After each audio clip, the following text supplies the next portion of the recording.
Garçons, on se rassure, la semaine prochaine, on parlera de leur jouet préféré à eux, le Playmobil, qui lui fête cette année ses 35 ans.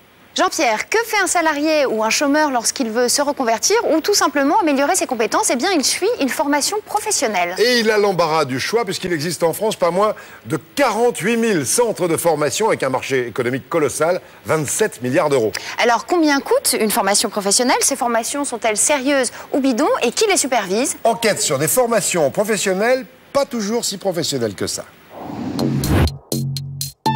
Allez. Pensez-vous qu'il vous écoute? Non. Allez. Non mais. Et à ta place. Aujourd'hui, Bénédicte a du mal à se faire obéir. Il faut dire que l'équitation, ce n'est pas sa spécialité. Elle est cadre supérieur dans un grand hôpital et contrairement aux apparences, nous ne sommes pas en plein cours de dressage, mais dans une formation professionnelle pour des managers en entreprise. Et vous, comment vous sentez-vous? Ça va. J'essaye d'être... de lui laisser plus d'autonomie. Au quotidien, Bénédicte dirige des médecins et des infirmières. Son patron l'a envoyé ici pour apprendre à mieux communiquer avec ses équipes. Devenir un meilleur chef grâce au cheval, cela semble un peu étrange. Et pour l'instant, Bénédicte est encore sceptique. Ce qui fait bizarre, c'est de se dire que le cheval, effectivement, est authentique, mais en quoi je vais pouvoir retranscrire l'authenticité par rapport au management et au niveau des différentes personnes. La formation professionnelle, un secteur en pleine expansion dans lequel on trouve vraiment de tout. Depuis peu, la Cour des comptes et le ministère des Finances s'intéressent de très près à la gestion de ce pactole annuel de 27 milliards d'euros. Car en France, la loi oblige toutes les entreprises à cotiser pour la formation professionnelle de leurs salariés. Ils ont droit à 20 heures de formation par an. Un marché énorme que se partagent plus de 48 000 centres de formation. Parmi eux, certaines sociétés peu scrupuleuses proposent des formations bidons ou vendent des stages qui n'auront jamais lieu. Petite fraude ou grosse escroquerie, qui contrôle la qualité de ces formations? Les instructeurs sont-ils toujours à la hauteur? Et qui profite réellement de ces stages?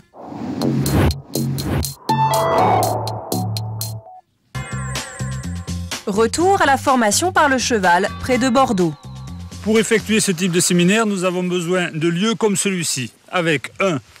Hôtellerie-restauration, 2. Salle de séminaire, comme ici, 3.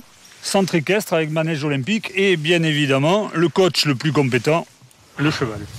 Utiliser des chevaux pour apprendre à coacher des êtres humains, c'est l'idée originale de Patrick Chansolme. Depuis 5 ans, il dirige ce luxueux centre de formation.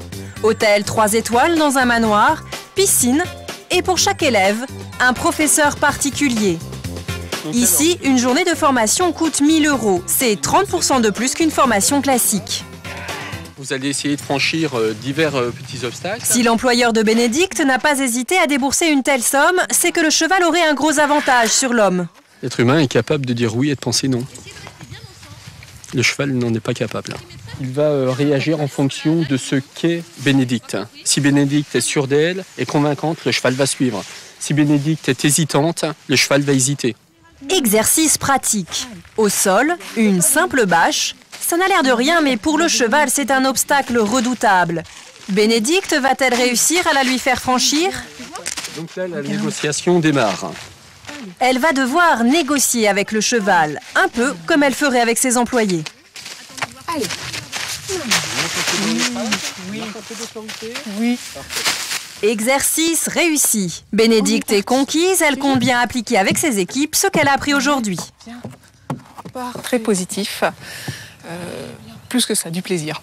Pour apprendre à faire confiance, j'avais besoin du cheval pour comprendre que je ne faisais pas assez confiance. C'est ça la différence. Faites comme si le cheval n'était pas là. Se former au management grâce au cheval, un concept étonnant.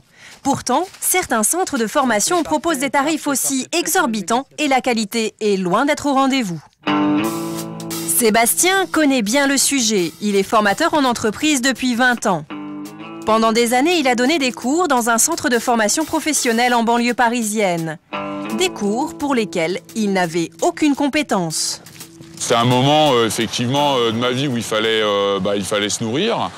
Et maintenant, je me rends compte avec le recul que c'était une forme d'escroquerie. Sébastien, à la base, est professeur de gestion, mais durant sa carrière, il a fait un peu de tout. Cours de français, de négociation commerciale ou formation d'agent immobilier. Dans un centre de formation, on lui a aussi demandé de former de futurs banquiers.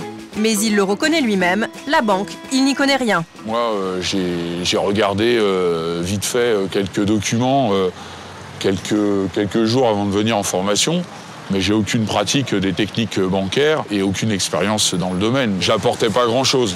Pour les centres de formation, Sébastien est une bonne affaire. Il était même payé 2 fois moins cher qu'un véritable professionnel. Sébastien n'est pas un cas isolé, car personne ne contrôle vraiment les compétences des formateurs. Par contre, les factures de ces stages, elles, sont examinées à la loupe. Nous sommes dans ce qu'on appelle un organisme collecteur. C'est lui qui récupère les cotisations des milliers d'entreprises et paie les centres de formation une fois le stage effectué. Et celle qui règle la facture, c'est Madame Baudry. Tu peux faire éditer la liste des formations qu'on a avec la STIFO. Ouais, avec la STIFO. Et pour se faire payer, les centres de formation ont l'obligation de fournir un document, la feuille de présence, signée par le stagiaire. Lorsque nous analysons les attestations de présence, il nous arrive de tomber sur des attestations de présence un peu trop parfaites. Une attestation un peu trop parfaite pour Madame Baudry, c'est très suspect. Et ça cache même souvent une fraude. Car certains n'hésitent pas à falsifier des signatures pour faire gonfler la facture. Toutes les signatures sont exactement les mêmes et qu'il n'y a que les dates de stage qui changent. Vous en déduisez quoi? On en déduit qu'il y a eu des photocopies et donc que l'organisme de formation veut se faire payer beaucoup plus d'heures qu'il n'en a été réalisé. C'est une fraude. Peut-être que le stagiaire a signé une fois pour 35 heures et que l'organisme est capable de se faire payer 70 ou 140 heures. Dans ce cas précis, l'arnaque s'élève à 30 000 €. Une fraude assez grossière, donc facilement détectable.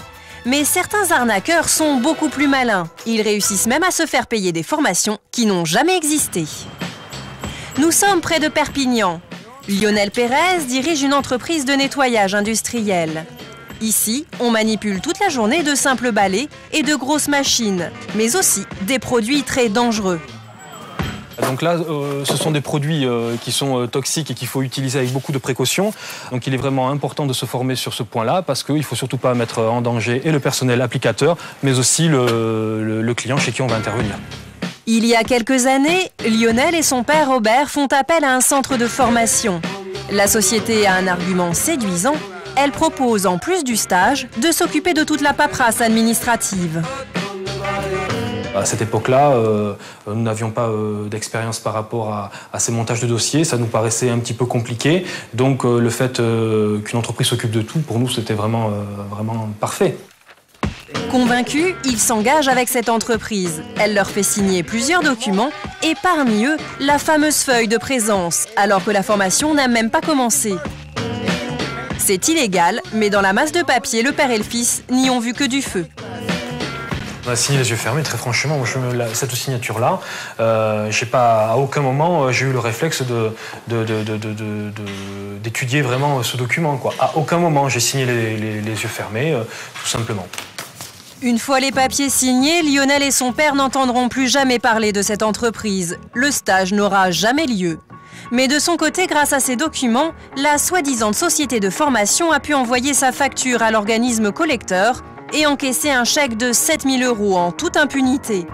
Si certains escroquent les entreprises, d'autres leur proposent carrément de rentrer dans la combine et de partager les bénéfices de l'arnaque. Démonstration. Accompagné d'un chef d'entreprise, nous rencontrons le gérant d'un centre de formation. L'entretien est filmé en caméra cachée. Rapidement, il constate que ces formations ne nous intéressent pas, alors il nous propose un petit arrangement. La seule façon, c'est de faire la formation ou à la limite voir s'il y a des avantages qu'on peut associer à la formation. Ce qu'il entend par avantage, c'est un moyen pour nous de récupérer une partie de la taxe qu'il paye pour la formation professionnelle. Il nous suffit pour cela de signer pour une formation qui n'aura jamais lieu. Une fois payé par l'organisme collecteur, notre interlocuteur compte partager le butin avec nous. L'argent, finalement, ça va arriver sur le compte de courant. Oui. Et donc, comment le faire sortir une partie pour vous? Donc c'est ça le problème. Son problème, c'est que cette arnaque ne doit pas apparaître dans sa comptabilité. Alors il nous propose une astuce. Je viens pour une formation Wolt et je veux partir avec mon portable pour prévoir que vous partez avec votre portable. Ah d'accord. Okay. Il le reconnaît lui-même, c'est illégal. Au lieu de nous verser directement l'argent, il préfère nous acheter des ordinateurs. C'est beaucoup plus discret comme ça. Question arnaque, les fraudeurs ne manquent pas d'imagination. Et ce n'est pas près de s'arrêter. Aujourd'hui, seuls 1% des centres de formation sont contrôlés chaque année. Mieux vaut donc bien se renseigner si vous voulez que votre formation soit vraiment professionnelle.